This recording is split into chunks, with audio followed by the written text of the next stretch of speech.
happy to have today here Professor Wolfgang Knapp from the UDK, and a highly respected person. I would like to let him introduce himself. What are your expertise, or what is your field of interest? I'm teaching a postgraduate program, which is called Art in Context. It's an international program where students from all art disciplines and including architecture, fashion design, film, sculpture, painting, graphics, media, and so on together. They are doing a 2-year program, and they do collaborative projects in 4 fields. It's artistic activities in context of society is one. The other is artistic activities in context of public space.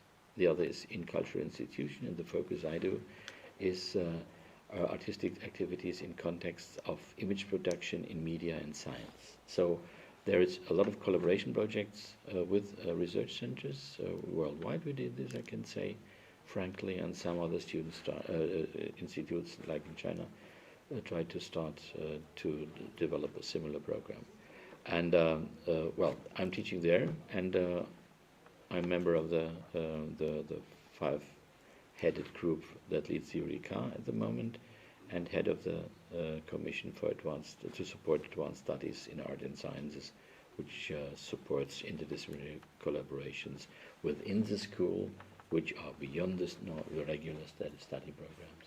And this is what has bring us here to discuss, because he started a really interesting prize or field in art and science in the UDK back in 6 years ago. A little bit more, but and we are discussing how to transform it, but this will be a strong discussion. This was an exhibition done in Berlin and in New York, and the question was, what happens when different disciplines look to the human body, and what will be the future of the human body from this discipline. So we collaborated in a special way.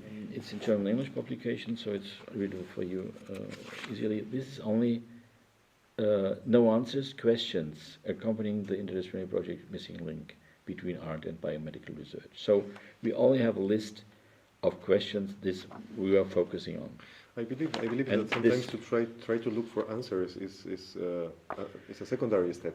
Sometimes what we need to do and what is important is to find the right questions. Yeah, if you need an opinion, you can go to the next corner, scientifically or public. You will find one. If you need a good question, you have to go more far. I was in a workshop this Friday, and then there was a quotation from a colleague, from a scientist, Professor Rabe from the Humboldt. That was the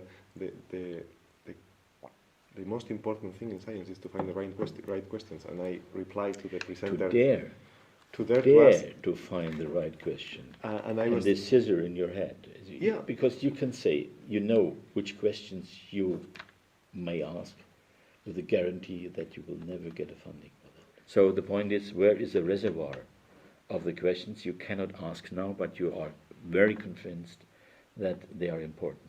The point was to find out what might be the unanswered questions in both groups that are overlapping, and on this focus perhaps we could find an unanswered question which is like a win-win situation and profitable for both disciplines, that we don't have the classical risk traps in these collaboration projects. The first is, artists are used after science is done as decoration squadron or visualization specialists, or decoration slaves, you could also say. And on the other side, scientists are used as output machines. So I do something on this and this. Please tell me this, and to how can we use it afterwards? And so that's the idea that the cow is fed in heaven and they give the milk on the earth. But who's feeding the cow? And the question is, how can you find a question, a point that you are curious to find out a solution? And the task was, everybody has to do a 20-minute presentation without any respect if somebody will understand him or her. The question today is also, how can you find exterritorial spaces that are fearless spaces to talk? Yeah, like you have more this splendid isolation in Grundlagenforschungskontext where you can do and you need not have the focus output, output, output. That's the difference between experiment and project. Project is based on output relation, and experiment could also fail. Yeah. That's from my point of view. Well, here we met and we exchanged, and it was quite interesting to see that the artists sometimes didn't understand each other, and the medical doctors and scholars didn't understand each other. And then there were some close understandings between some scholars and artists, so they meet, and then they decided, after we didn't decide nothing, and when we went home, there was a discussion, why did we stop to collaborate? I would prefer to compare different approaches to subject. So how do you get an idea? How do you approach? How do you transfer it to materiality?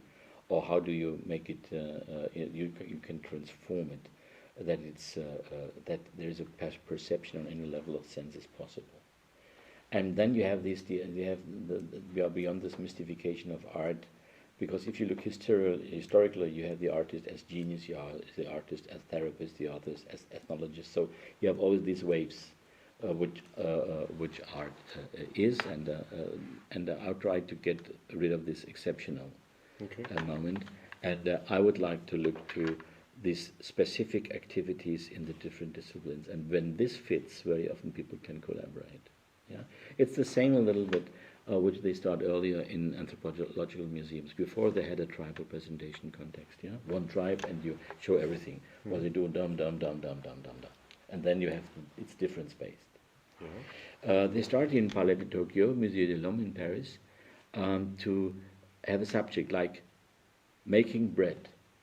And they go on that level through all cultures.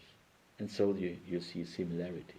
Yeah, you see a trend line, or you have, for the viewer, you have a trend line to connect with your own experience, because otherwise it's complicated. Yeah, I think if we achieve and we succeed to get rid of principles, so that to approach reality with new eyes. Yeah, so say we have a question, and then we have to mix again and again. That's what I learned, is you can't take a structure, a system, a principle to put groups together, except the question how to cultivate curiosity and how to install a fearless space to talk. What we want here, or what within class, is that they do come to do research. They come here with a question that they and then they can use the tools that are available here. Yeah, like in MIT, they did it.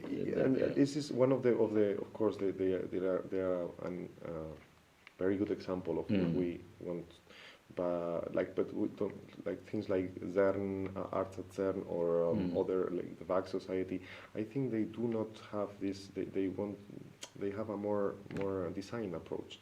Or more like decorative. Yeah. Which is fantastic. It's necessary as well. For some people it is, but that's for us it's no challenge. The point is that you have to find some aspects you are focused on. One is not to continue too often to collaborate with the same person. Yeah. Starting always with a different room, different space, different question, different interaction.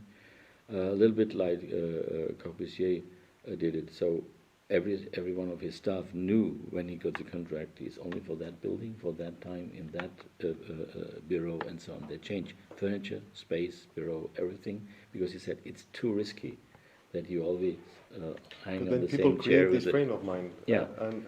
So it's quite interesting. I was doing some mentoring for the female newcomers, and I decided to make every meeting in a different space. She is designing one eye. So we learn about the city. She was a Chinese artist. So we learn about the city, and we learn how our discussion changed by the space as well. Mm-hmm. It's with that person I could do this. Yeah, I would never use it as a principle. Now the point is, how do you get these groups together? The question is, how could you design or find a solution that you will profit if these people are coming to here? How can we bridge the gap between the risky romantic or romanticistic research approaches today and to of the career opportunities? It's a critical moment, and the reliable quality of research. If you have always these false and good examples, but I'm 100% sure if it was clear from the beginning, this working group was cut within the first weeks. So we had to produce results and said we could imagine this and this and this, and then we made a 3-level public presentation of the ideas of the students. It's one medical historians, then medical staff, and then art. So and public. So it was 4 presentations, and then the Aufsichtsrat of Charité said, "Well, I think we should say that's our project." Yeah. So that's the point. Is that's very very. I take this very serious. What is the point to go to public? And if you go too early, if you go too early, the group of the hesitating people, skeptical people, people that feel threatened, are not curious enough, are fearing their budget, and so on and so on. They could be the majority, and we have this mixture of democracy and dictatorship, which is called democratur. The majority is always right, and and you must, before you start, you must know that the people will follow you before you go to a public decision, like in grand commissions and so on and so on. You have to ask every single one who is in this committee what he would think about the project and how he would vote.